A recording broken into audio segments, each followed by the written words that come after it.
moi, je suis Boris, je suis le nouveau délégué du Club de la Presse, le délégué général depuis quelques semaines.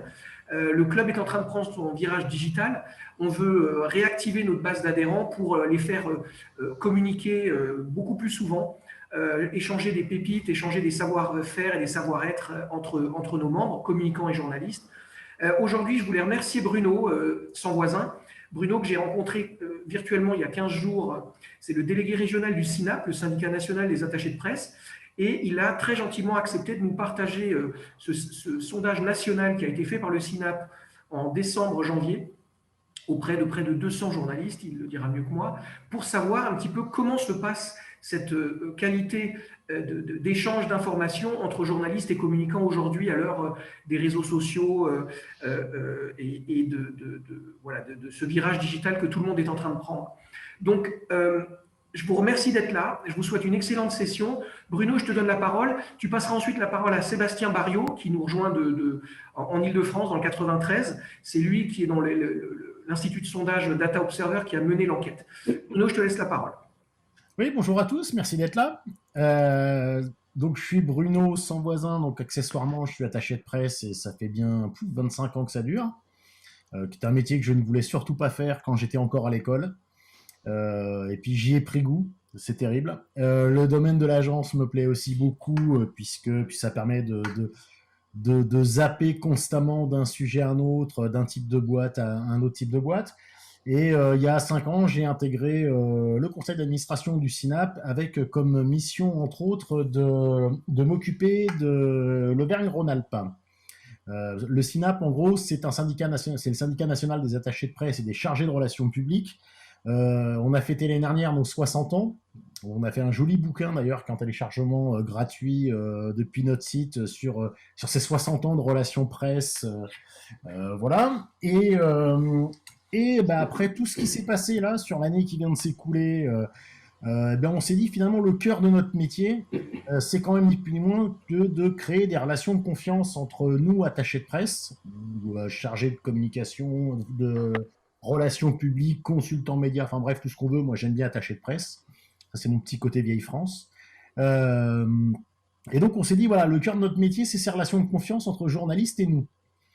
Et on parle de quels sont les outils qu'on utilise, etc., etc. Puis finalement, le cœur, c'est qu'est-ce que les journalistes eux-mêmes pensent de la collaboration qu'on peut avoir avec eux. Donc, de façon assez générale, dans cette étude, et je vais passer la parole derrière à Sébastien, mais on a passé en revue, bien évidemment, la forme et la qualité de l'information qu'on transmet, les fréquences des contacts qu'on peut avoir avec eux, et bien évidemment, la qualité des relations que nos deux professions entretiennent. Voilà. Donc, je vais passer la parole à Sébastien. Alors, Sébastien, c'est le consultant Data Observer qui s'est occupé d'administrer cette étude entre décembre et mars. Et donc, on a trouvé que voilà, on gagnerait en qualité si c'était lui qui présentait l'étude plutôt que moi. Donc, je vais lui céder la parole et je te laisse, Sébastien. Mais c'est pas certain, mais on va essayer en tout cas. Donc bonjour à tous, je suis Sébastien Barriot, donc je suis consultant chez Data Observer, qui est un institut d'études spécialisé en communication. On est partenaire SINAP. Donc j'ai en charge aujourd'hui de vous présenter cette étude qui a été faite conjointement avec le SINAP. Moi j'ai traité les données. Je vais couper ma caméra et je vais lancer l'étude en partage avec vous. Donc, pour commencer, un petit point méthodologique. Je vais cacher un petit peu, voilà. Donc, les données qu'on va découvrir ensemble, elles sont issues d'un terrain quantitatif. Donc, on a eu 159 journalistes répondants. Donc, c'était un questionnaire en ligne qui était auto-administré. Il y a eu plusieurs campagnes de relance qui ont été organisées principalement par le SINAP. Et le terrain a débuté fin 2020 et s'est achevé au premier trimestre 2021. Donc, le profil des répondants, on a une grande majorité de presse pro, à 28%, un bon tiers, 20% de presse spécialisée. Ensuite, on tombe sur radio, qui représente 10% des répondants. La presse pure player, 9%, et ensuite ça descend progressivement. PQN, News Magazine, PQR TV et agence de presse. Sur les rubriques qui sont travaillées par ces personnes, par les répondants, on a donc à 27% de l'actu généraliste, donc de l'actualité grand public. Ensuite, à 18% lifestyle. Et ensuite, ça chute avec culture à 14%, sciences et nouvelles technologies 12%, économie 11%, secteur pro, énergie, forme et mode, et vin et gastronomie. Donc, oula, je suis allé un peu vite, des excuses. Donc, on a une ancienneté journalistique, c'est un des critères qu'on a pris pour séparer les populations. Donc, on a 28% de 0 à 10 ans, 33% de 11 à 20 ans, on a 24% de 21 à 30 ans, et pour les plus de 30 ans, c'est quand même 15% des répondants. On a une belle ensuite une belle image du lieu de résidence et donc d'activité des journalistes, avec une répartition Paris-Province étranger, qui est plutôt équilibrée par rapport à ce qu'on a dans les études de ce type. Donc, on va dans le dur maintenant. Donc, une information largement relayée par les attachés de presse et conseillers en relations publiques. On se rend compte, donc, à la question « Parmi vos sources, quelle proportion présentent les informations adressées par les attachés de presse et conseillers en relations publiques et services de communication intégrés ?»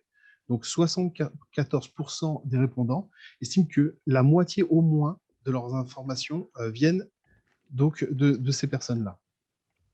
On a 2% qui répondent que c'est la totalité, ce qui est pas mal quand même, et pour seulement 26% des répondants qui déclarent peu utiliser ces personnes. Donc, l'information est reconnue utile à 77% des répondants, ce qui est pas mal du tout.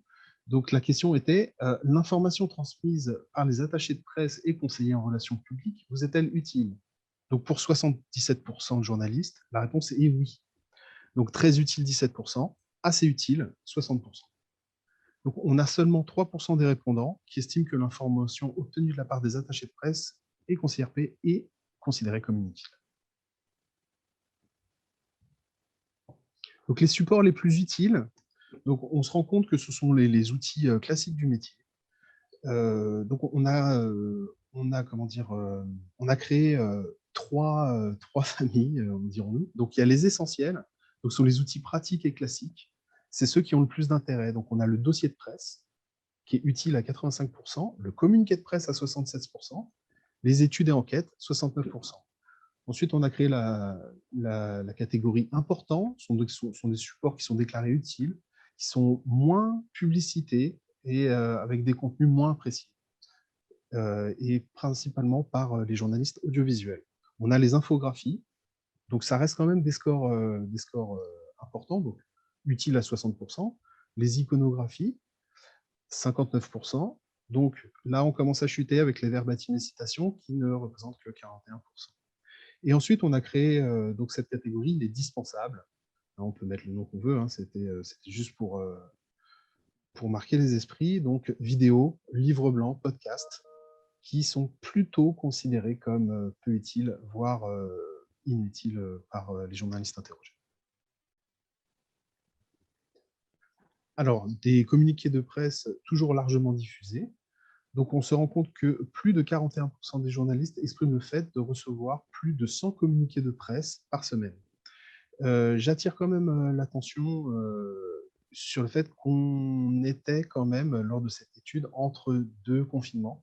Donc, c'est une étude qui est dans un contexte quand même assez particulier. Alors, la fourchette moyenne est à 54%. Les journalistes reçoivent donc entre 51 et 500 communiqués de presse par semaine, ce qui est beaucoup. Et on se rend compte que les journalistes les plus sollicités, finalement, ce sont que 12% des répondants.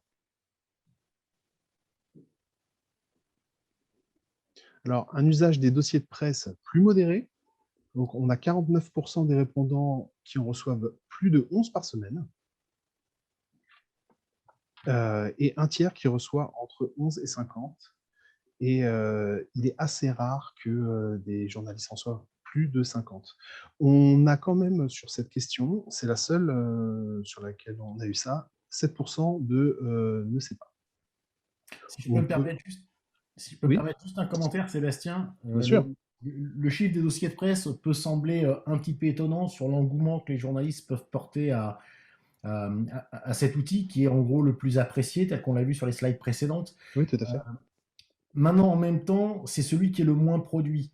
Donc, il est toujours produit pour un usage spécifique, sur un salon, sur un lancement de collection, sur ce genre de choses. Ce qui explique pourquoi on en produit moins et pourquoi il est plus apprécié. C'est-à-dire qu'il répond à une vraie demande au moment où on l'envoie.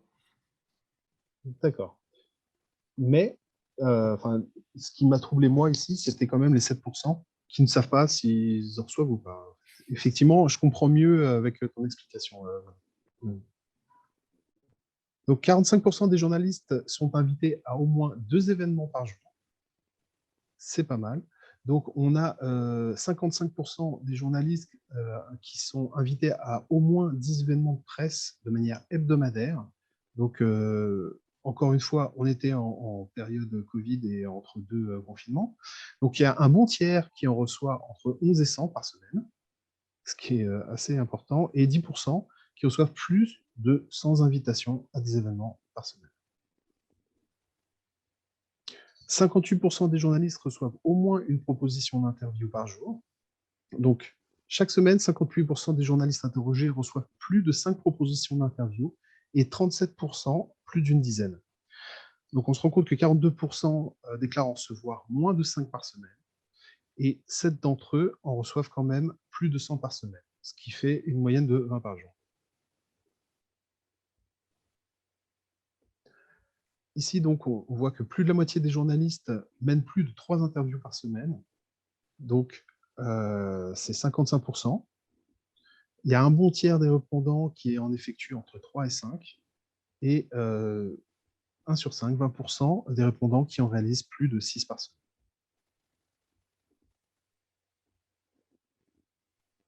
Alors, on se rend compte que les événements RP sont toujours considérés comme utiles. Et par exemple, on a les rencontres individuelles qui sont considérées comme utiles à 86%, ce qui est un très beau score. Les interviews téléphoniques, 80%. La conférence de presse est considérée comme utile à 73%. L'interview en visioconférence, 71%. Le voyage de presse, 70%. Le petit déjeuner, 64%. Et la conférence de presse digitale, à 62%. On s'est rendu compte, quand on a traité ces données, que l'intérêt ou l'utilité était dégressive au fur et à mesure que l'événement devient plus collectif, plus global, et moins individuel et personnalisé. Et c'est un point sur lequel on reviendrait à la personnalisation, qui est un point central de cette étude. Donc 30% des journalistes assistent à plus de 3 conférences de presse par semaine. Donc les journalistes qui ont répondu assistent assez peu à des conférences de presse. Il y a un quart du panel qui n'assiste à aucune conférence de presse par semaine, alors que 46% ne font pas plus de 2. Il y a seulement un tiers des répondants donc, qui assistent à plus de 3 conférences de presse par semaine. Est-ce que, encore une fois, c'est dû à la période de l'étude ou pas? Je ne peux pas l'expliquer. C'était vraiment des questions fermées. Sébastien, oui. excuse-moi de t'interrompre, c'est Boris. Est-ce que tu pourrais parler un petit peu plus fort ou mettre ton micro plus près? C'est très faible pour l'enregistrement. Je le mets très près. Je fais au mieux. Je fais au mieux. C'est pas de problème. Merci. Pas de problème. Alors, les voyages de presse, donc en chute libre, mais bon, toujours encore une fois, c'est l'étude qui est entre 2 confinements. On a 57% des répondants qui déclarent n'assister à aucun voyage de presse par mois. Mais malgré le contexte, donc il y a quand même un tiers des répondants qui participent à 1 ou 2 voyages de presse par mois et 7% qui en font au moins 3. Vu la conjoncture, ça reste quand même des chiffres intéressants. Donc pour les contacter, c'est l'email qui est l'outil le plus recommandé et le plus apprécié des journalistes. Ça fait, c'est une victoire très nette. Donc c'était une question à laquelle on pouvait répondre à plusieurs items. mais on a quand même 97% qui plébiscitent l'email à la question « Par quels moyens souhaitez-vous être contacté par les attachés de presse et conseillers en relations publiques ?» Donc, l'email reste quand même un outil assez souple. C'est plutôt un outil aussi assez professionnel, donc souple dans le sens où on peut répondre quand on veut, quand on peut. Et c'est assez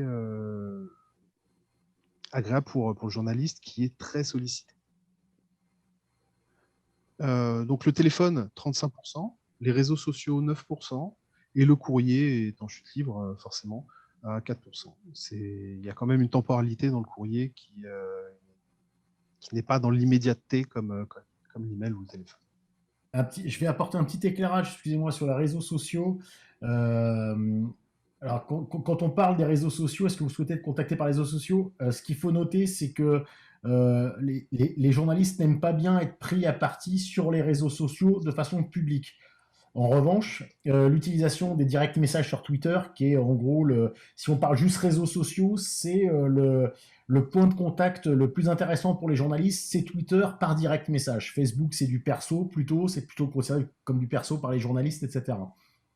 Mais donc, si vous devez contacter par des réseaux sociaux, utilisez plutôt les directs messages ou les messages personnels plutôt que prendre à partie les gens. Oui, ce qui s'apparente assez à l'email. Exactement. Je pense. Et sur la personnalisation, sur lequel tu reviendras tout à l'heure d'ailleurs. Oui, tout à fait. Donc, 3/4 des journalistes s'adressent aux attachés de presse et conseillers DRP pour lancer des appels à information. Donc, lorsqu'on leur a demandé qui sollicitait pour l'information, on se rend compte qu'ils sollicitent à 91% leur contact personnel, à 72% les attachés de presse et conseillers en relations publiques, 44% les réseaux sociaux, et après ça chute, 10% les outils de type plateforme, autres, je ne sais plus ce que j'avais mis dedans, mais 6%, et ne savent pas, 1%. Donc, comme le disait Bruno, donc 44% qui utilisent les réseaux sociaux, c'est certainement par direct message et ce genre de choses. Alors, des relations avec les attachés de presse ou conseillers de RP fréquentes. On se rend compte que 89% répondent que les relations sont assez fréquentes, c'est-à-dire 52% fréquentes, assez fréquentes 32%, et c'est ces deux chiffres cumulés. On se rend compte aussi que dans les questions ouvertes, on voit que ces relations ne sont pas nécessairement à l'initiative des journalistes, et qu'elles sont souvent à prendre par les plateformes elles-mêmes, en fait. Et que ça va être des relances d'email, des relances téléphoniques qui sont parfois mal vues, mal vécues en tout cas, par les journalistes. Donc, plus de la moitié des journalistes entretiennent de bonnes relations avec les attachés de presse et conseillers RP, donc à 61%, excellente 15%, bonne 46%, assez bonne 27%. Il y a seulement 12% des répondants qui dénoncent des mauvaises relations avec les attachés de presse et les conseillers RP. Et ces 12%, on les retrouve principalement du côté des journalistes audiovisuels, pour faire simple. Oui, principalement. C'est le gros des troupes, effectivement. Donc, plus de la moitié des journalistes sont impactés par la crise sanitaire qui a une influence sur les méthodes de travail. Donc, c'est pour 51% des répondants. Donc, très fortement 23%, fortement 28%. Et, excusez-moi. Donc, en termes de changement de méthodologie de travail, on va avoir principalement tout ce qui se fait à distance, en visio, le fait qu'il y ait moins d'infos finalement, moins de déplacements effectivement, il y a un gros usage du téléphone ou la généralisation du télétravail. Donc, question ouverte enfin. On s'est rendu compte que dans les questions ouvertes, il y avait deux gros thèmes qui se dégageaient, celui de la personnalisation et de la connaissance mutuelle. Donc, au niveau de la personnalisation, c'est ce qu'attendent principalement les journalistes, une meilleure connaissance de leur travail, des supports de rédaction, etc. Une personnalisation des attentes, une connaissance commune du travail, dans le sens où les journalistes ne connaissent pas toujours très bien le travail des attachés de presse, comme les attachés de presse ne connaissent pas assez bien le travail des journalistes, individuellement parlant, j'entends, et des communiqués de presse adaptés. Ils sont en attente de sujets aussi, avec bien sûr un attachement à la spécialisation du journaliste. Et ils sont assez las des sujets généraux. En ce qui concerne la connaissance mutuelle, il y a un mot qui est revenu assez souvent, c'est celui de respect. Le respect qu'on peut, à mon avis, mettre derrière le fait d'une méconnaissance entre les individus. Quelque chose qui pourrait aussi se traduire par de la confiance et par une réponse aux sollicitations qui soit plus rapide et plus adaptée. Et aussi, cette notion de respect vient dans les relances qui sont beaucoup trop fortes, avec trop d'emails, trop de spam, trop d'appels téléphoniques et, pour ainsi dire, trop de sollicitations de manière générale. Donc, de manière transversale, les journalistes aimeraient que la forme des envois soit adaptée, suivant le type de médias auquel ils s'adressent, donc presse écrite, audiovisuelle, etc. Et que s'il y a envoi d'images, pour ceux qui sont friands de ça, qu'elles soient de bonne qualité, ce qui n'a l'air de ne pas être toujours le cas, d'après ce que j'ai compris.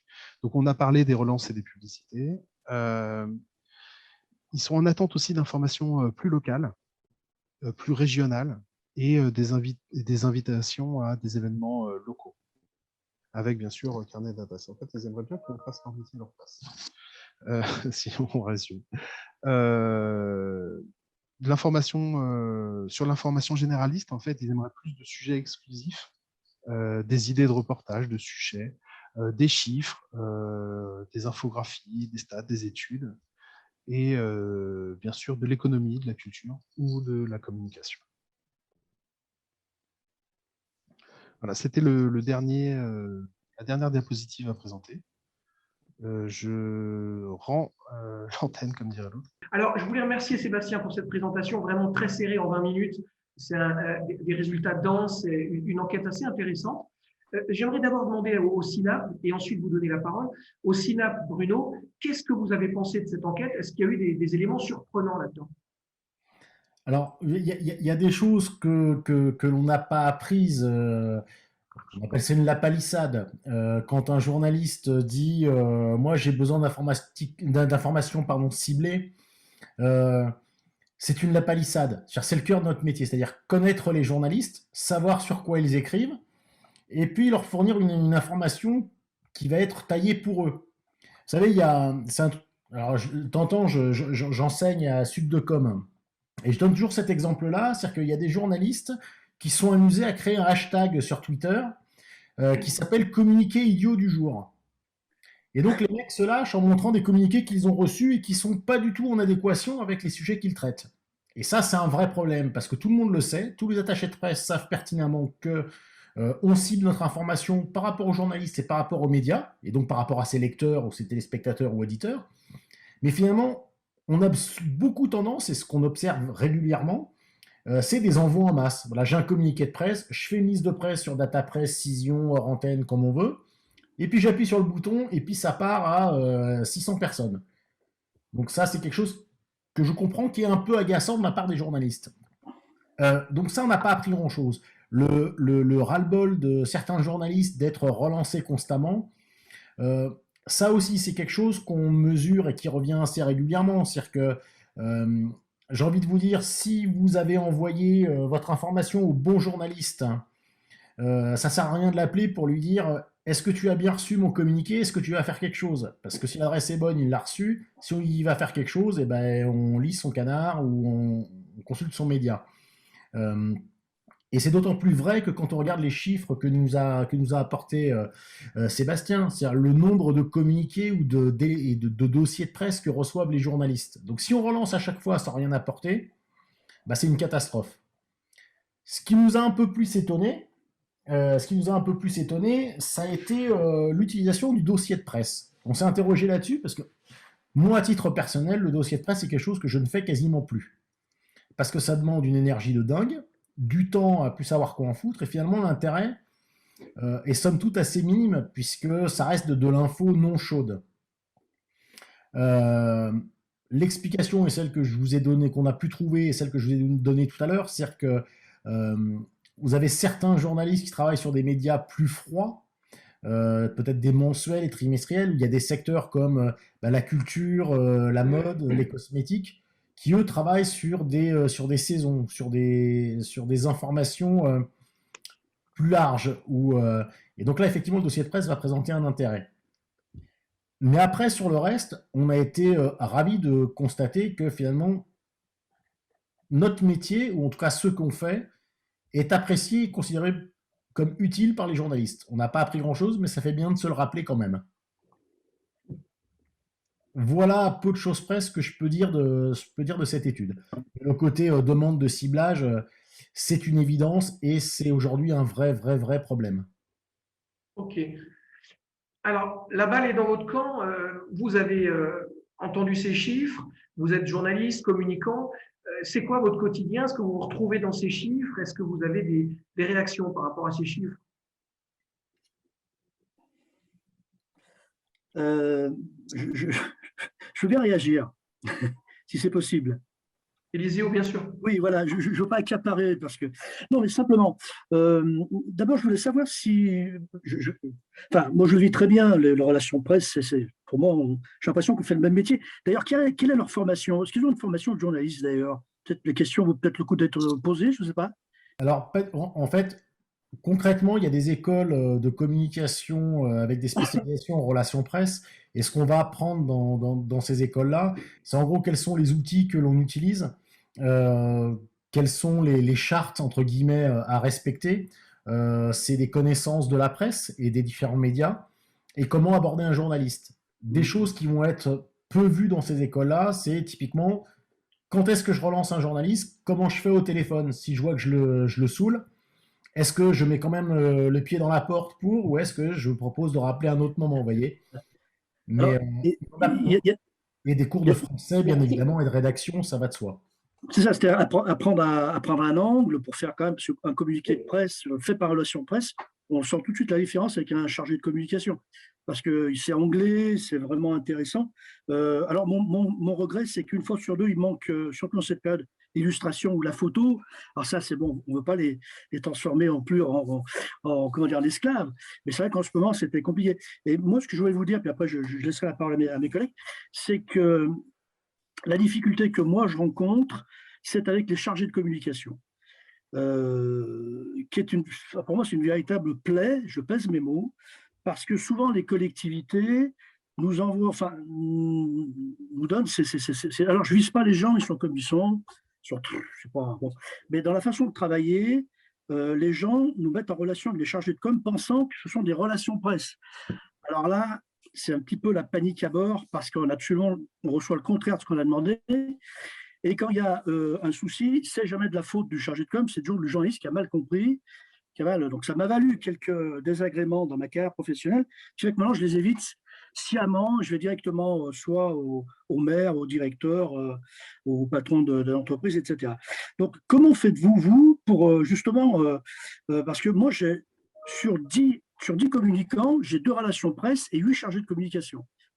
Donc, le peu que j'ai de relations de presse, je les entretiens vraiment du mieux que je peux. Mon problème, c'est le chargé de communication. Comment vous faites, vous, pour pas vous mélanger les pinceaux avec ces histoires-là, relations presse, chargé de communication, sachant que tout le monde ne peut pas faire la différence? En principe, l'attaché de presse, c'est une personne qui est spécialisée dans les relations de presse.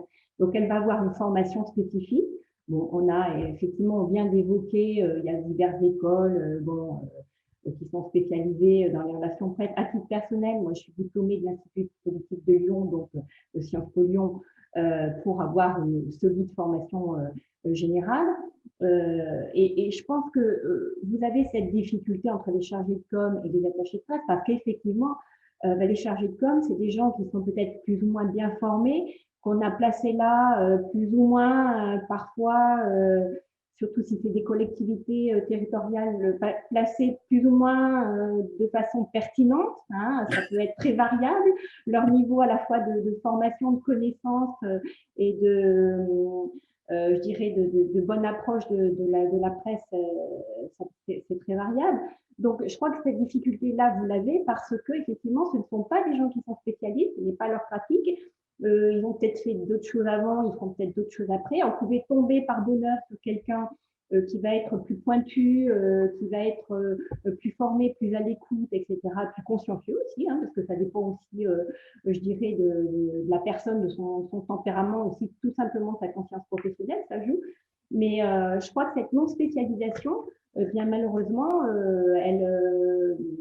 elle doit gêner les choses, elle doit gêner la fluidité des échanges, et certainement ça doit amener des quiproquos, de l'incompréhension, parce que moi, en tant qu'attaché de presse, je vois bien que souvent, les clients, entre guillemets, qu'ils soient privés ou publics, ne comprennent pas en fait le travail du journaliste. Ils ne le connaissent pas, ils le méconnaissent. Il y a énormément d'idées préconçues, d'idées fausses, et il est parfois difficile de battre en brèche ces idées préconçues-là, et c'est très dommage. Donc, il y a à la fois un mélange, il y a beaucoup de fantasmes sur le travail du journaliste, beaucoup beaucoup de fantasmes, d'idées comme ça, un peu exagérées ou déformées, etc.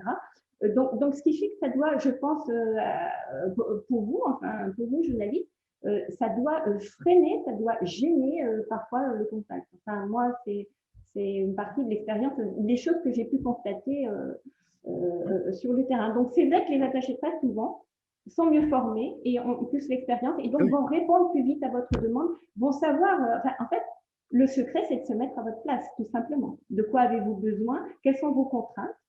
Quelle est votre demande? C'est ça, en fait, je pense, le fond des choses. Merci. Juste une petite question par rapport à ça, pour relever un peu le débat. Alors, une affirmation, c'est de dire que, en général, les boîtes qui en recrutent des chargés de communication et pas des attachés de presse, c'est souvent une question de moyens. C'est de se dire, je vais avoir un professionnel, mais qui est capable de me gérer les relations presse, mes événements, mes salons, mais aussi et de plus en plus, moi c'est ce que je vois, y compris dans les demandes que m'apportent mes clients, et les réseaux sociaux. Et en fait, cette numérisation, parce que je me refuse à dire digitalisation par principe, mais cette numérisation a enchaîné justement de plus en plus de profils recrutés, chargés de communication, parce que ce sont des gens qui doivent être à même d'aller travailler sur les réseaux sociaux, sur le numérique, etc. Et puis ma foi, les relations presse, c'est dans le package. C'est vrai. Merci Bruno. Je voulais rebondir et vous dire qu'au sein du club, depuis que je suis arrivé au club, j'ai rencontré une quarantaine, cinquantaine d'adhérents. Et effectivement, le mot que tu as utilisé, Eliseo, tu parles de play. Alors, ils ne sont pas allés jusque-là, mais ils ont vraiment dit que pour eux, très souvent, le chargé de com, c'était une barrière à l'information. Et comme toi, ils ont utilisé les mêmes mots. Ils ont dit, je m'adresse directement à l'élu, directement au chef d'entreprise, directement au président de l'institution, parce que j'ai le sentiment que le chargé de com, il me balade, il n'a pas compris ce que je veux, etc. Jérôme, tu étais journaliste il n'y a pas longtemps, jusqu'en février. Dis-nous, quel est ton ressenti, maintenant que tu es passé de l'autre côté de la barrière, mais dis-nous ton ressenti par rapport à ton travail de journaliste. Alors moi, j'étais dans l'audiovisuel. Je n'avais pas forcément une mauvaise image des attachés de presse. Je reviens sur les deux points qui ont été évoqués. C'est vrai qu'on est ultra sollicité. Et il faut juste se rendre compte que 100 communiqués de presse par semaine, c'est énorme. Donc, malheureusement, enfin, moi, je vais être transparent, hein, il y en a beaucoup qu'on n'ouvre même pas. Et puis, sur la relance, moi, j'ai trouvé les attachés de presse plutôt subtils et ils se rendent assez compte au téléphone parce que je fais partie là aussi. Il faut que les journalistes voient aussi leurs défauts, c'est-à-dire qu'il y en a beaucoup qui répondent plus du tout au téléphone. Moi, je prenais assez facilement les communications et voilà. Et les attachés de presse étaient assez subtils dans leur relance et voyaient quand ils dérangeaient. De toute manière, je le dis, hein, des fois, on décroche et puis on va dire, ben non, là, on est occupé, et puis on cale un rendez-vous. Mais je pense que ça reste un bon moyen de la relance, c'est-à-dire que justement, comme on reçoit 100 communiqués de presse par semaine, moi, j'avais plutôt tendance à aller vers ceux qui me rappelaient s'ils apportaient effectivement de la pertinence par rapport à leur communiqué de presse et si ça rentrait par rapport aux thématiques que je souhaitais aborder. D'accord. Merci Jérôme. Je voulais rebondir, Élyséo, sur ce que tu disais tout à l'heure. Tu disais, c'est bizarre, quand je contacte un chargé de com, il ne comprend jamais ma demande. Alors moi, j'étais chargé de com aux Nations Unies pendant 20 ans. Je suis un ancien journaliste, donc je sais comment vous fonctionnez, je sais quels sont vos besoins, vos attentes. Est-ce que toi, tu as eu l'impression que les chargés de com ne connaissaient pas ton métier? J'ai l'impression qu'on ne parlait pas le même langage, surtout. Et puis, non, mais je veux dire, souvent, enfin, je parle notamment peut-être plus dans les collectivités, parce que mine de rien, aujourd'hui, les collectivités, les agglos, elles ont la compétence économique, elles mènent des chantiers, elles brassent beaucoup d'argent, des millions d'euros, et donc le milieu dans la collectivité rejoint l'économie, mais souvent.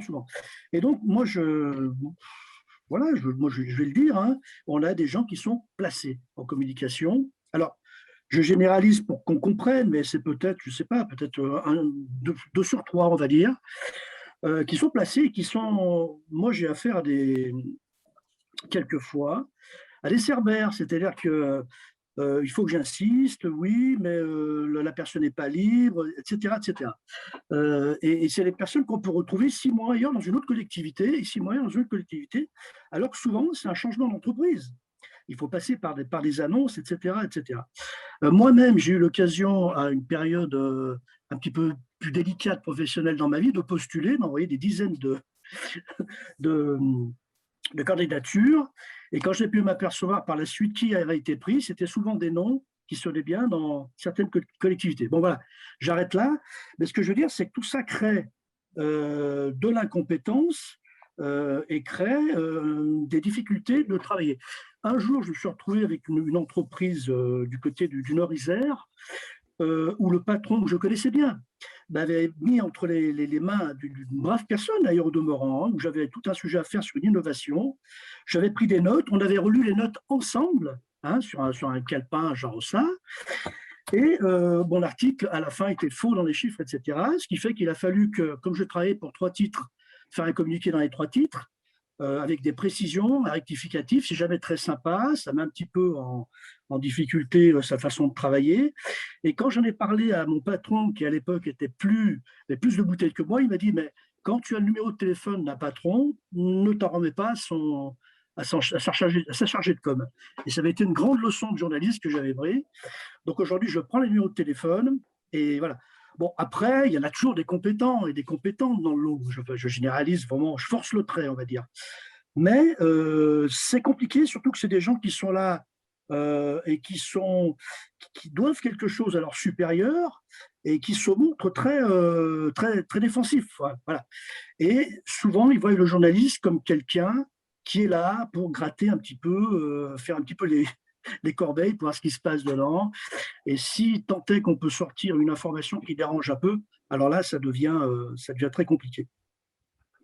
C'est pour ça que la relation avec le chargé de presse, moi, elle me réconforte en me disant, bah, quand même, il y a des gens qui arrivent à comprendre ce que je veux, qui comprennent très vite, et qui voilà, une fois que la relation est installée, ils n'ont pas peur de me relancer, et on arrive à des choses très bien. D'accord. Alors, pour rebondir là-dessus, prendre une vue d'hélicoptère, Bruno, tu interviens dans des écoles où on forme des communicants. Concrètement, où est-ce que ça pêche dans la formation? Parce que très clairement, on ne peut pas dire que tous les chargés de com sont forcément des pistonnets politiques. Je pense qu'il y a des problèmes de compétences, des problèmes peut-être de formation. Est-ce qu'il n'y a pas quelque chose à voir du côté des formateurs et des écoles? Je vais avoir la dent un petit peu dure, hein. Alors, moi, c'est un avis que je me fais des élèves que j'ai. Alors, moi, je les ai en Master 2. Mais de ce que j'ai pu voir quand j'aurais récupéré des jeunes communicants dans les différentes agences dans lesquelles j'étais passé, mais les jeunes qui sortent de là, ils veulent tous faire de la stratégie. parce qu'on leur fait briller le côté stratégique, construire une stratégie de communication, une stratégie de relations publiques, etc., etc. Et finalement, ce qui va pêcher, c'est le basique. Euh, Typiquement, connaître la presse, on va leur expliquer, voilà, la presse de façon générale, bah, vous avez des médias économiques, vous avez des médias machins, etc., etc. Mais en fait, ils touchent jamais du doigt. Ils touchent jamais du doigt concrètement. Moi, quand je dois appeler un journaliste, par exemple, la première chose que je vais faire, si je ne le connais pas, je connais son média, donc je sais qu'il va être intéressant par rapport à l'entreprise que je défends. Puis après, je vais voir, est-ce que ce journaliste-là, comment il écrit, qu'est-ce qu'il raconte d'habitude? Et ça va me prendre peut-être 2, 3 minutes. Mais je vais aller faire une recherche et lire peut-être en travers un ou deux articles que le journaliste a écrit. Et comme ça, effectivement, moi, je vais angler mon truc sous l'angle que je sais qui peut l'intéresser. Après, le problème, c'est que en fait, les gens n'ont pas de temps. Le chargé de communication, comme je disais tout à l'heure, le mec, il fait tout, en fait. Vous savez, comme on dit comment dire, des avocats d'affaires, c'est bon, enfin, bon à rien, prêt à tout. J'exagère quand je dis ça, mais voilà, un bon chargé de communication, en gros, il doit savoir à quoi servent tous les outils de la communication. Mais c'est pas un technicien, c'est pas un spécialiste du truc. Excuse-moi Bruno, est-ce qu'il n'aurait pas une attitude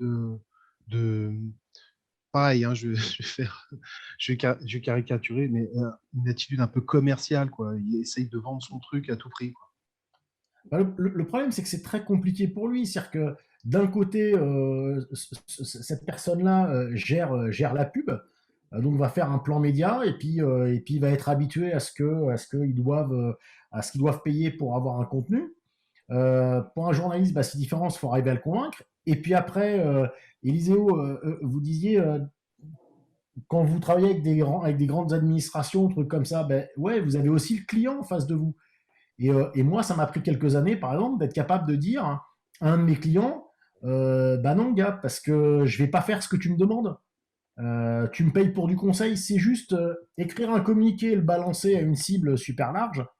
Bah, va chercher quelqu'un en BTS, quoi. Tu vois, et ça suffira amplement.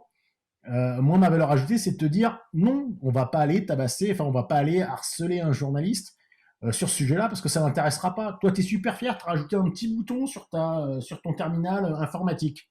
Tu es super fier parce que ça t'a demandé 6 mois. Ouais, mais sauf que le journaliste, ton petit bouton, il en a strictement rien à foutre.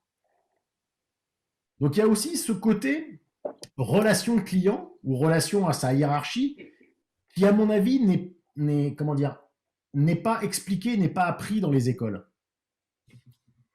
Ouais, c'est intéressant tout ça. Ça veut dire qu'en fait, quand on pousse un communiqué publicitaire, le journaliste ne va pas reprendre, il ne veut pas faire de la pub, il veut qu'on s'intéresse à lui, à son média, à ce qu'il écrit. C'est la base de la base de la base. Et tu nous dis, Bruno, ça c'est pas enseigné dans les écoles. Qu'est-ce qu'on fait dans les écoles? En fait, la communication, pour moi, effectivement, il faut avoir la passion aussi de l'information. Sinon, c'est de la pub, c'est de la réclame. Et du coup, c'est pas du tout la même chose. C'est un plan média, c'est pas la même chose. Euh, Par rapport à ce que vous avez entendu, vous tous, Pascal par exemple, ou les autres présents aujourd'hui, qu'est-ce que vous pensez de tout ça? Alors les chiffres sont plutôt bons, hein, puisque les journalistes à 73% plébiscitent la qualité de ce qu'ils reçoivent. Le dossier de presse est plébiscité, apparemment. Qu'est-ce que vous en pensez de tout ça? Moi, je retiens qu'il faut aimer les journalistes, qu'il faut aimer la presse. C'est vrai que moi, j'ai toujours été du côté des communicants, mais j'adore les médias. Et donc, c'est vrai que voilà, c'est un peu subtil, quoi, en fait. Il faut vraiment avoir une approche très humaine des choses. Effectivement, le fait de balancer un communiqué de presse, ça sert strictement à rien. Je suis complètement d'accord avec ça. Il faut vraiment, et c'est tout l'intérêt des attachés de presse. Alors c'est vrai que moi je suis en charge des relations presse, mais je travaille avec une agence de relations presse et donc une attachée de presse. Et c'est le dialogue entre moi et elle qui fait que on adapte l'information et on répond effectivement aux besoins d'information des journalistes qu'on connaît, et elle les connaît bien plus que moi, mais tout ça, c'est un travail de réglage. Et effectivement, les journalistes ont très peu de temps, Donc, il faut vraiment essayer de toucher juste et de ne pas confondre communication, enfin publicité et relations presse, ça n'a rien à voir. Voilà. Moi, j'étais un peu. Alors, ce qui m'a étonné dans l'étude, c'est un petit point dont on n'a pas parlé, mais qui me convient bien aussi, c'est le fait de se dire que les supports qui étaient peu utiles, voire complètement inutiles, c'était les vidéos, les podcasts, des choses. Voilà, parce que finalement, j'avais un peu une idée, mais du coup, qui est probablement fausse, qu'il fallait un petit peu évoluer dans les moyens et peut-être voilà, aller vers ces nouveaux modes de communication avec les journalistes. Finalement, on se rend compte que voilà, ce qui compte, c'est le cœur, c'est l'information. Donc, un communiqué de presse qui passe de l'information juste, ciblée et intéressant le journaliste, bah, finalement, c'est ce qu'il y a de mieux encore. Voilà. Juste pour rebondir sur ce que vous dites, sur ces dispensables, comme ils sont appelés dans... Ouais, Moi, ça fait 25 ans que je suis attaché de presse. Euh, Dans les années 2000, c'était le grand hype. Oui, il faut faire des communiqués de presse vidéo, ouais. machin. Ouais, les podcasts, c'est génial. Comme ça, les journalistes, ils ont du son, etc. Et finalement, j'attends encore. Et Ouais. moi, pendant, allez, on va dire 5 ans, j'ai été spécialisé en relations presse, mais vers des médias audiovisuels, que ce soit la radio, les télés. Donc, à l'époque, effectivement, on se posait la question, est-ce qu'il ne faudrait pas qu'on fasse un communiqué de presse vidéo? Et en fait, on se rendait compte que quand on parlait aux journalistes audiovisuels, ouais, ils ont besoin d'images. Oui, ils ont besoin de son. Mais ils ne veulent pas qu'on leur file, en fait. Hmm. Ils veulent les faire eux-mêmes. Alors, quand je parlais un jour, je sais pas, un jour, j'avais un sujet sur comment dire, la numérisation des chèques. Voilà. Ben oui, quand j'appelais un journaliste de presse écrite, je lui expliquais les enjeux, etc. Quand j'ai appelé un journal de France 2, par exemple, ben, je lui ai parlé de ce thème, puis je lui ai dit, bah voilà, on va aller voir un client qui dépose un chèque dans telle banque. On va filmer ensuite le lecteur trieur derrière. On va voir le mec qui va à la chambre des compensations. Donc, il faut qu'on ait en tête ces trucs-là. C'est-à-dire qu'il y a besoin d'images, il y a besoin de podcasts. Moi, j'ai des clients qui sont très très bons, qui expliquent bien, qui vulgarisent bien, mais jamais je les mets à la télé ou jamais je les mets en radio. Parce que les mecs, c'est bredouille. Et, c'est des super professionnels, mais la communication, c'est autre chose. Et c'est aussi nous, notre rôle, d'apporter aux journalistes aussi le bon interlocuteur. Voilà. Mais effectivement, les podcasts, Ouais, c'est ça. les machins, ben non, ils veulent faire leur son, ils veulent faire leurs images, être maître de ça. Après, vous leur filez tous les rushs, il y a des journalistes qui disent, bah, si vous avez plein de rushs, parce que j'ai pas d'équipe sur place, mais voilà, si vous avez une vidéo super longue dans laquelle je peux faire plein de coupes et monter mon reportage comme je l'entends, oui, ça, ils peuvent prendre. Mais finalement, c'est beaucoup de travail, beaucoup Hmm. d'investissements financiers pour finalement un intérêt qui n'en présente finalement que très peu finalement. Alors, pour rebondir, il nous reste, alors officiellement, il nous reste 2 minutes. Si vous êtes OK, si vous avez un petit peu le temps, on peut peut-être dépasser le cadre horaire qu'on s'était fixé. Je voulais demander à Céline, à la Banque de France, qui fait des relations presse depuis 1 an et demi. Céline, qu'est-ce que vous avez pensé de cette enquête? Est-ce que ça vous aide, vous, ça va vous aider dans votre quotidien? Qu'est-ce que vous en pensez? Alors, déjà, je suis très contente de participer à cette réunion. Je trouve ça très intéressant. Bon, on s'en prend un peu plein la tête, mais c'était la règle du jeu du départ. Hein, voilà. Alors, effectivement, moi, je communique, j'essaye de faire le tri. Alors, je ne dis pas qu'il est toujours fait de façon parfaite, mais j'essaye de faire le tri dans les communiqués de presse que l'on envoie à la presse locale. Voilà, parce que nous avons des données...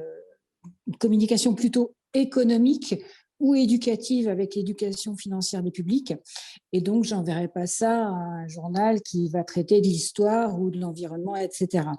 On avait abordé d'ailleurs avec le directeur un potentiel sujet sur le développement durable, puisque nous, on est dans un bâtiment moderne, HQE, patin couffin.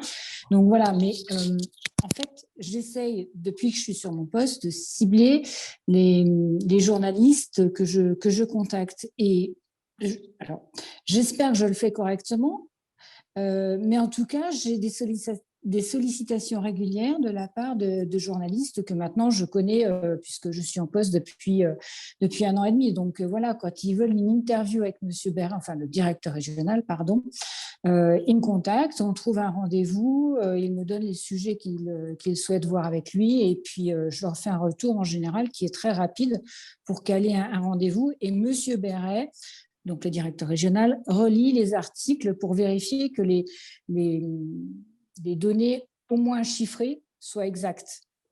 Voilà, pour ne pas que le journaliste revive l'expérience de la personne qui s'est exprimée tout à l'heure et qui est un communiqué rectificatif à faire. Voilà la démarche. Par rapport au communiqué que vous envoyez, puisqu'apparemment vous essayez de bien cibler par rapport aux cibles journalistes, c'est quoi votre taux de retour à la louche? Est-ce que vous êtes contente des réactions des journalistes ou donc votre fichier est assez qualitatif? Comment ça se passe? Oui, plutôt contente. Bon, alors nous, on a un gros sujet à la Banque de France qui est la conjoncture. On en a un autre qui est le surendettement.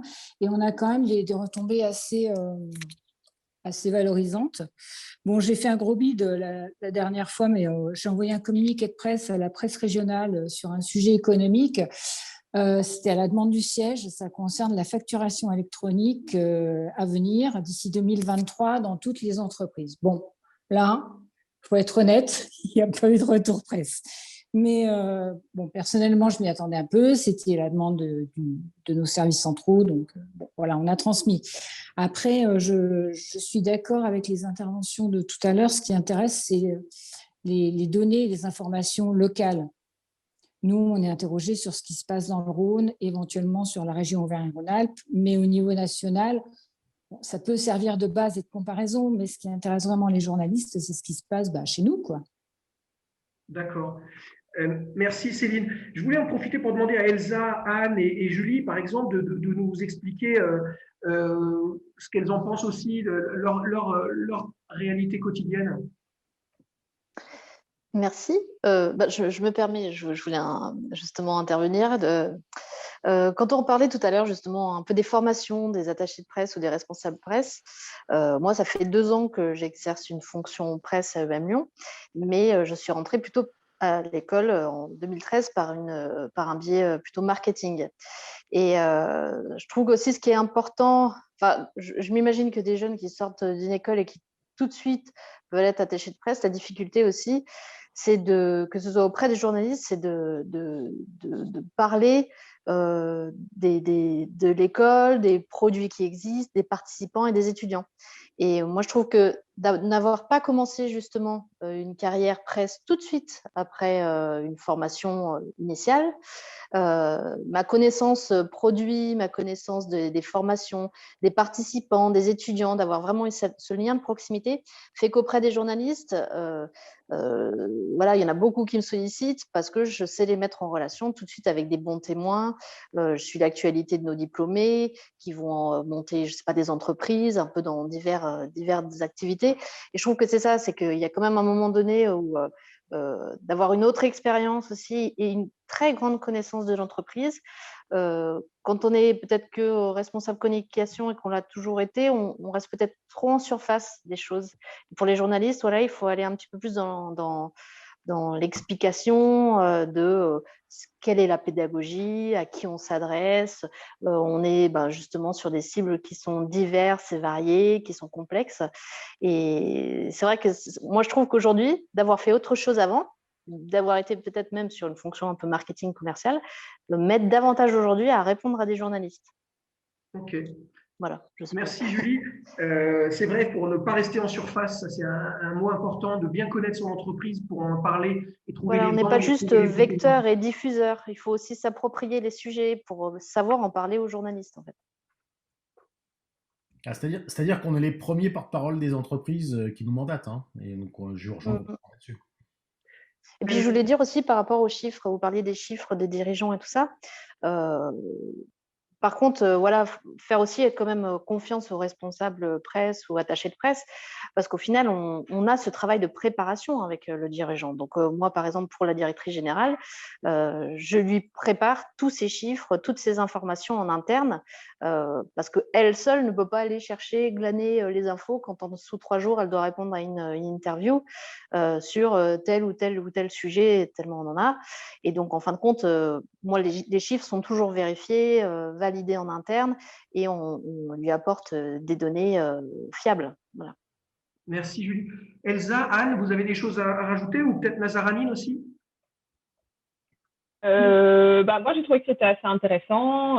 Ça colle bien effectivement à notre quotidien. Enfin, moi, je suis surtout effectivement plutôt sur le volet RP, avec une volonté d'être dans un travail qualitatif, comme on a pu le voir, enfin comme certains ont pu témoigner, de ciblage sur des shortlists de journalistes en fonction des différents sujets, etc. Après, il faut avoir conscience effectivement que dans la réalité, quand on est sur plusieurs sujets, ça peut être vraiment chronophage. Alors quand on est spécialisé sur un secteur en particulier, on a tout le temps les mêmes contacts et on les connaît très bien, et on sait davantage, je pense, faire ce travail. Mais c'est vrai que si on a tendance à aller sur plusieurs sujets, ça peut être vraiment un travail chronophage. Et après, je pense que pour ce qui est des cours, alors je donne aussi des cours dans une école à Lyon. J'ai aussi une stagiaire qui m'accompagne. Et je pense que pour les jeunes communicants, en fait, c'est assez difficile de comprendre les relations presse. Et ça part aussi, je pense, un constat, c'est que la jeune génération, je ne suis pas vieille, mais lit de moins en moins, en fait, la presse, ou en tout cas la presse écrite traditionnelle, voire pas du tout pour certains, et de plus en plus aussi sensible aux influenceurs, etc. Ce que je critique pas, parce que j'ai développé aussi pour ma part ce volet influence. Mais en tout cas, je pense qu'il y a une difficulté à comprendre vraiment quelles sont les attentes des journalistes, comment communiquer auprès des journalistes, à ne pas être dans une dynamique commerciale, etc. Après, c'est un peu l'ensemble des choses qu'on a pu voir, et à ne pas relancer sur tous les sujets, mais trouver vraiment les sujets pertinents. Ok. Voilà ce que moi, je peux dire. Merci Anne. J'ai bien noté que tu donnais des cours à Lyon, et c'est très intéressant ce que tu nous dis sur ce que ne font plus les jeunes aujourd'hui, ne lisent plus la presse quotidienne régionale. Le club de la presse s'est rapproché d'un laboratoire de sciences de l'information qui s'appelle Helico à Lyon. On va faire des webinaires avec eux sur comment les jeunes, qu'est-ce qui est une information pour eux et comment ils la cherchent, s'ils la cherchent. Donc ça, c'est un webinaire qui aura lieu plus tard.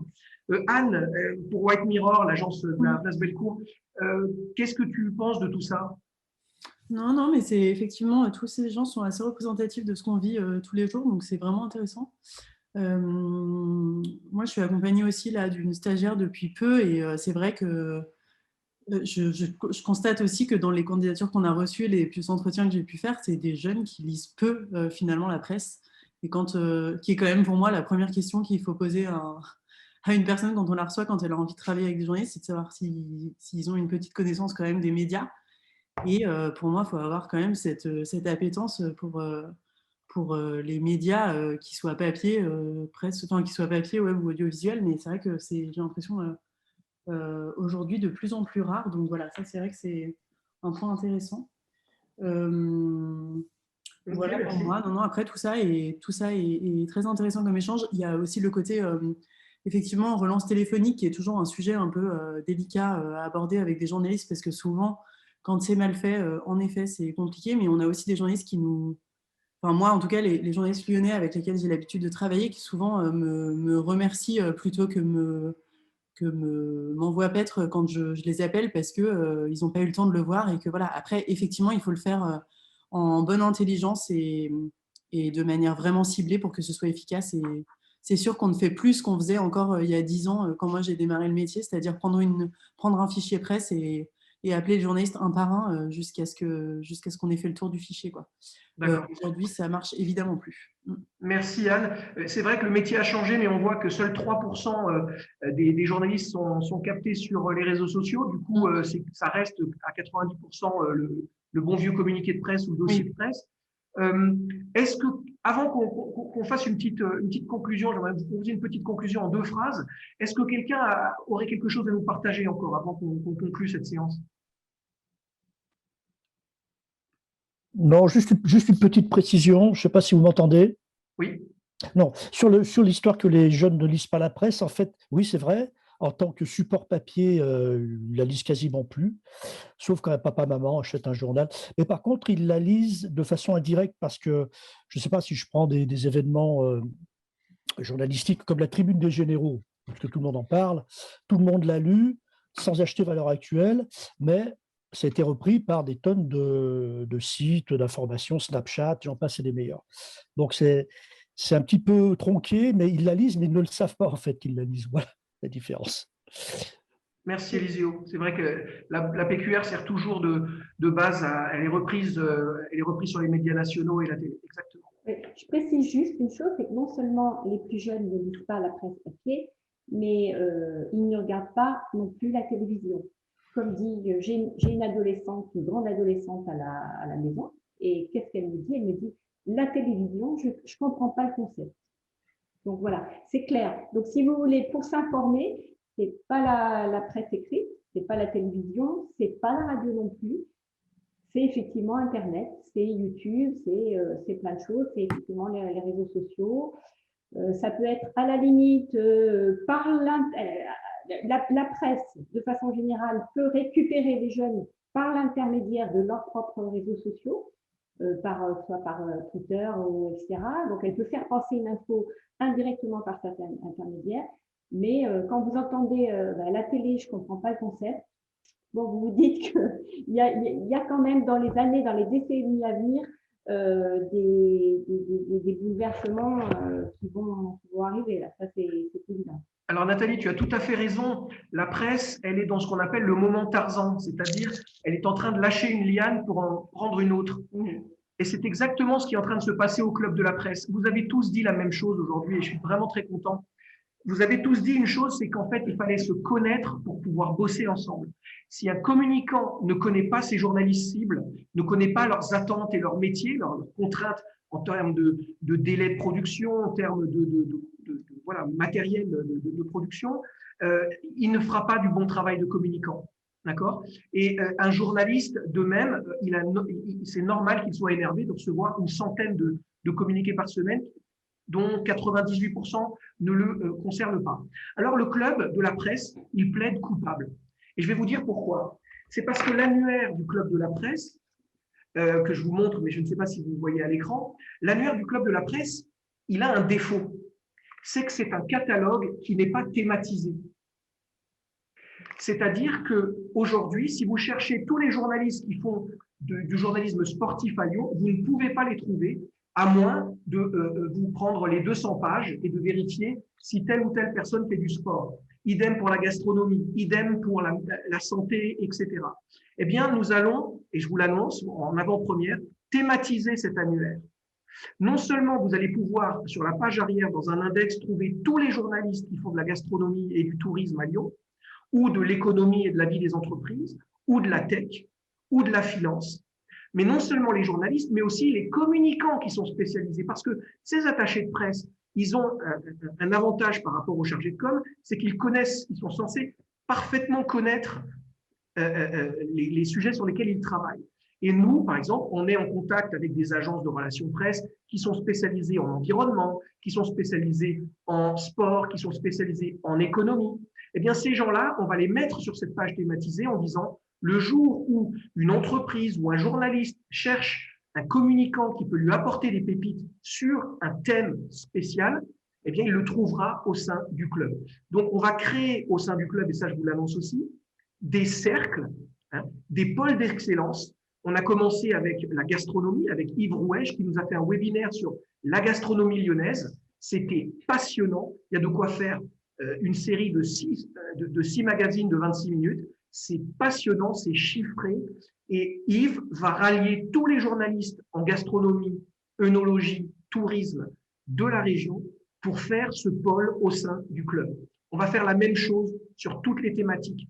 Santé, sciences, par exemple. Économie, politique, etc. Le club est en train de retrouver du sens. On veut vous aider tous, les journalistes à ne plus être dérangés pour n'importe quoi, et les communicants à mieux cibler encore votre travail. Et la dernière chose que je voulais vous dire, c'est qu'on va se revoir. Vous attendez tous ces contacts physiques. On a vécu cette période horrible d'1 an et demi difficile. Donc, c'est normal que vous ayez été bombardés d'emails, de visioconférences, la preuve aujourd'hui, de podcasts, etc. Demain, le 15 juin, on va se revoir. on organise un grand événement qui sera la fête de l'annuaire. On ne peut pas tout vous dire, qu'on va faire un petit peu de teasing, mais les communicants, les journalistes, vous allez pouvoir vous revoir au sein du club. Et le plus rapidement possible, a priori le 1er juillet aussi, on va faire un autre événement pour que vous puissiez vous revoir et vous reparler. D'accord? Et on va relancer cette dynamique collective en disant le club, ça ne va plus être un gloubi-boulga de journalistes et de communicants qui font tout et n'importe quoi et qui sont généralistes en tout, c'est-à-dire, comme disait Bruno tout à l'heure, j'ai bien aimé la phrase, bon à tout, propre à rien, c'est ça, enfin, je n'aime pas dire trop ce mot, mais pour rigoler un peu, c'est simplement dire, OK, vous êtes chacun des pros, des spécialistes de certains secteurs, Christelle tout à l'heure, spécialiste en environnement, Éliseo, spécialiste en économie, il ne veut pas avoir des communiqués sur le sport, il ne veut pas avoir des communiqués sur des choses qui ne l'intéressent pas. Et bien, grâce au club, à partir de septembre, on va lancer une nouvelle campagne d'adhésion où vous allez pouvoir expliquer vos mots-clés, vos balises. Qu'est-ce que vous faites? Qu'est-ce que vous attendez? Voilà. Et non seulement l'annuaire sera en papier, mais il sera aussi disponible en ligne. Dans l'espace adhérent, vous pourrez retrouver tout le monde, sujet par sujet. Voilà. Donc, le club essaye d'être à l'écoute de vos demandes. Moi, j'ai vraiment adoré ce webinaire parce que vous avez parlé tous de façon libérée et sans aucun tabou. Et j'ai trouvé ça vraiment sympa. Merci beaucoup, Bruno. Merci au SINAP de nous avoir partagé cette enquête nationale. Même si elle ne comportait pas forcément beaucoup d'éléments surprenants, ça a permis de bien reposer les jalons de la relation entre journalistes et communicants. Alors, je t'aime, moi non plus, à 73%, on s'aime bien, donc c'est plutôt bon. Moi, je voulais vous remercier aujourd'hui d'avoir participé, les journalistes, les communicants. J'espère vraiment qu'on va se revoir très vite.